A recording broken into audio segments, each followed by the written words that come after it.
അപ്പം മണ്ണാർക്കാട് മണ്ഡലത്തിൽ നിലവിൽ നടന്നുകൊണ്ടിരിക്കുന്ന പദ്ധതിയൊന്നും ഈ ബഡ്ജറ്റിൽ വരേണ്ടതില്ല കേട്ടോ. അത് മുമ്പ് വന്നു, ടെൻഡർ ചെയ്ത് പണി നടക്കുന്നതാണ്. അപ്പൊ അത് ഇതിൽ വരണം എന്നില്ല.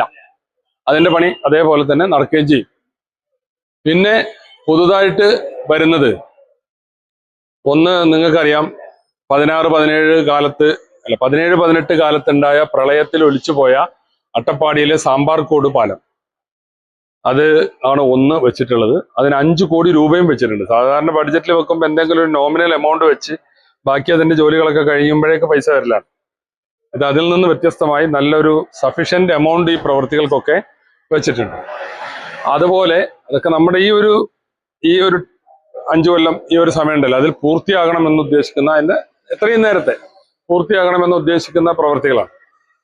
1ഉം 2ഉം ബഡ്ജറ്റുകളിൽ വരുന്ന വലിയ പദ്ധതികളൊക്കെയാണ് സമയത്തിനൊക്കെ നമുക്ക് പൂർത്തിയാക്കാൻ കഴിയുക. അതുപോലെ തന്നെ കുളപ്പാടം ചങ്ങലേരി പാലം, ഇത് തുടക്കം മുതലേ ഞാൻ പറഞ്ഞു വന്നിരുന്നൊരു നിർദ്ദേശമായിരുന്നു. കാരണം നമ്മുടെ ടൗൺ വികസിപ്പിക്കാൻ കുന്തിപ്പുഴക്ക് കുറുകെ ചില പാലങ്ങൾ കൂടി വരുമ്പോഴാണ് അത് ഉണ്ടാവുക. അപ്പൊ അന്ന് ഞങ്ങൾ ആ നിർദ്ദേശം വെച്ചിരുന്നെങ്കിലും നാഷണൽ ഹൈവേയുടെ ഒരു നിർദ്ദേശം ഉണ്ടായിരുന്നു, ഒരു ബൈപ്പാസ്. പിന്നെ നാഷണൽ ഹൈവേ ഇപ്പുറത്ത് ഇപ്പോ ഗ്രീൻഫീൽഡ് ഹൈവേ വരുന്നതുകൊണ്ട് ആ നിർദ്ദേശത്തിൽ നിന്ന് പിറകോട്ട് പോയി. അപ്പൊ പിന്നെ അവിടെ വേറെ പാലം പറ്റില്ല. അതുകൊണ്ട് ഞങ്ങൾ അവിടെ ഒരു പാലം എന്നുള്ള നിർദ്ദേശം ഇത്തവണ വെച്ചിട്ടുണ്ട്. അതിനും എമൗണ്ട് വെച്ചിട്ടുണ്ട്. പിന്നെ നമ്മൾ പ്രധാനമായും ഇവിടെയുള്ള 2-3 റോഡുകൾ, അത് പിന്നെ ഈ വട്ടമ്പലം കൊട്ടപ്പുറം റോഡിന്റെ തുടക്കം മാത്രമേ നമ്മൾ റബ്ബറൈസ് ചെയ്തിട്ടുള്ളൂ. അപ്പൊ അതിന്റെ ബാക്കി പലതവണ കഴിഞ്ഞ ഗവൺമെന്റിൽ നമ്മൾ പണം ചോദിച്ചെങ്കിലും കിട്ടാത്തതാണ്. അപ്പൊ അത് പൂർത്തീകരിക്കാൻ ആവശ്യമായ പണം വെച്ചുകൊണ്ട് തന്നെ ആ റോഡ് ബഡ്ജറ്റിലുണ്ട്.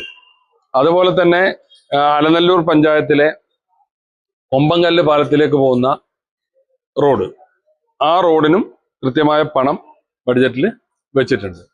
പിന്നെ കുറച്ച് വലിയ പ്രോജക്റ്റുകളാണ്, നമ്മൾ സ്ഥലമൊക്കെ കണ്ടെത്തേണ്ടതുണ്ട്. ഒരു പോളിടെക്നിക്ക്, സൈബർ പാർക്ക്, അതൊക്കെ ഇനിയുള്ള അതിന്റെ പ്രാഥമികമായി ബഡ്ജറ്റിൽ വരിക എന്നുള്ള ഘട്ടത്തിൽ എത്തിയിട്ടുണ്ട്. ഇനി അതിന്റെ സ്ഥലം കണ്ടെത്തണം, എവിടെ അത് സാധ്യമാകും, അതത് ഡിപ്പാർട്ട്മെന്റുകൾ അത് അനുവദിക്കണം. ഇങ്ങനെയൊക്കെയുള്ളതാണ് ഈ ബഡ്ജറ്റുമായി ബന്ധപ്പെട്ട് പറയാനുള്ളത്. പിന്നെ നമ്മുടെ നിലവിലുള്ള വർക്കൊക്കെ ഓൺഗോയിങ് ആണ്.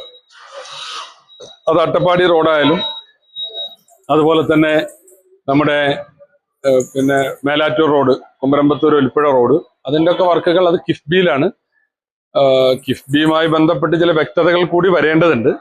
ഏതായിരുന്നാലും നിലവിലുള്ള പ്രവർത്തികളൊക്കെ പൂർത്തീകരിക്കപ്പെടും. അപ്പോൾ അവരുടെയൊക്കെ എഞ്ചിനീയർമാരെയൊക്കെ വിളിച്ച് നമ്മൾ ഇതൊക്കെ സ്പീഡാക്കണമെന്ന് പറഞ്ഞിട്ടുണ്ട്.